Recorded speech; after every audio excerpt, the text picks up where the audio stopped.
Hey guys, Dr. Bryan Wills coming to you live from Wills Chiropractic. Hope you're having a fantastic day. We're going to continue on our talking this month about tech neck and posture and sitting and ergonomics, all those things. Last week I talked about ergonomics and kind of how our shelter in place, the house arrest here has kind of forced us to work at home, and our workstations aren't nearly as nice as our at home stations aren't as nice as our workstations there. This week I want to kind of dovetail off that a little bit and talk about sitting. Most of us sit far too much, and if you've read anything at all or kind of the news in the last couple of years, you've obviously heard that sitting is kind of the new smoking. Sitting actually is worse for you than smoking. The reason is our bodies are built to move. We should be moving up and down, squatting, kneeling, standing, on the move all the time, and we just aren't doing that anymore. A lot of us are trapped in jobs that make us sit 8, 10, 12 hours a day. And there's more and more evidence now coming out that if you sit longer than 4 hours in a given day, that you have an exponential increase in diabetes, obesity, heart disease, fatty liver disease, you name it. It's just not very good for you. Sitting also decreases a lot of the curves that we're supposed to naturally have in our spine to help keep our spines nice and stable and also flexible as well. And when you decrease these, it leads to a 2 times greater risk of disc herniation, which obviously we see here quite a bit in the office.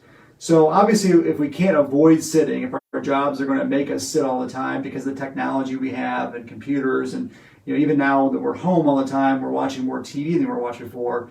So we really can't avoid sitting as much as we used to. We have to figure out the best way to sit. So I'm going to give you a couple tips here on how to make your sitting experience a little bit more enjoyable and also a little bit less damaging to your health and to your spine and body as well. So the first thing is just the position that you're sitting in. So last week we talked about making sure that your computer monitor is raised up so that your eyes are looking straight ahead. Now your body always follows your eyes. So if your eyes having to look down all the time, it just automatically makes your body do this slouching position here. When you slouch, when you sit, again, you're putting a lot of stress on the neck. You're decreasing that curve in the back, with a lot of stress on your low back, which again is leading to disc herniations later down the road. So I want to make sure you're looking straight ahead. I mentioned last week, a lot of us are on laptops now at home. We don't have a nice home workstation. If you're forced to work off a laptop at home, invest in a cheap little, wireless keyboard or mouse so that you can raise that laptop up so you're looking straight ahead. The other thing is the chair that you're sitting in. Most of the chairs that we have at home really aren't built to sit for any length of time. Most of our office chairs now have lumbar supports. The chairs at home don't have those things. The problem even with the business chairs, though, the lumbar support chairs there, is they're kind of one size fits all, right? Which basically is interpreted as one size fits none because nobody is the perfect height or is the right height. Either the lumbar support's too high or too low. So what I tell people, especially truck drivers, people in their car a lot, is to take a hand towel, the one you dry your hands with, fold it in half a long way, roll it up like a cigar, and place it right at the small of your back, right above your belt line there.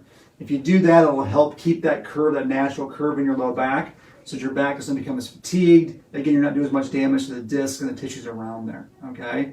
The next thing is going to be we need to get up and take more breaks. So I like to kind of couple my habits together. So I tell patients that if you're sitting a long time, make sure you double your water intake. Now, why would I tell you to double your water intake? Because the more water you drink, the more you have to go to the bathroom. So you have to get up and go to the bathroom. You're going to get up and take more breaks there and not have to sit for the straight 8 hours. A lot of us are sitting way too long in a stretch. You shouldn't sit more than an hour or two at one given time, then get up, move around a little bit, you come back. It's much more beneficial than just sitting the entire time. So up your water intake. Not only is it better to drink more water for you, but it also gets you up and go to the bathroom so that you're actually moving around and not sitting so much.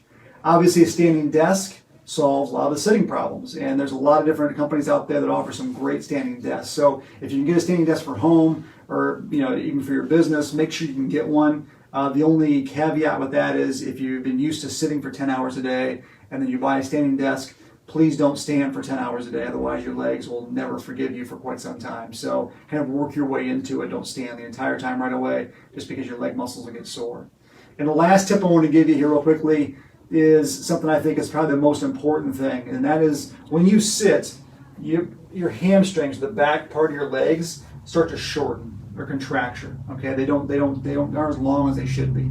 So when you go to stand up, it rolls your pelvis down and flattens your low back out. We just talked about how a flattened curve in your low back is going to lead to twice as many disc herniations in your low back as well. So when you stretch those things out, I don't care how you stretch your hamstrings. There's a million different ways to do it. The easiest way to do it, I'm going to turn a little bit sideways so you can see here, is just to keep your legs nice and straight, about shoulder width apart, and just bend forward at the hips. Now, most of us probably aren't going to be able to bend further than this, especially if you sit quite a bit. I don't care how far you bend down, but just getting down, letting your arms hang and just resting that way. If you can get down further, great. If you can't, just get to where you can go. You're going to hold that position for 10 seconds, or 20 seconds. You're going to come back up, shake your legs out, go back down for 20 seconds, come back up, and then back down again for 20 seconds. That's 1 minute is all it takes to stretch your hamstrings out. If you could do that every hour, that'd be awesome. I know that probably is not going to happen, but if you at least do it a couple times a day, that'll be a huge benefit for you. You won't be nearly as fatigued at the end of the day. Your back's not going to hurt at the end of the day. You have much more energy because your hamstrings aren't tight. And again, we're decreasing the risk down the road of you herniating those discs in your low back because you're sitting all the time and flatten that curve out. So hopefully you guys got some value on this today. There's a lot of tips there, I know. You can kind of rewind it and go back if you need to. If you have any questions, obviously, ever have any questions, put them down in the comments below. We'll make sure we answer them next Wednesday when we do this again. So until then, keep living the dream.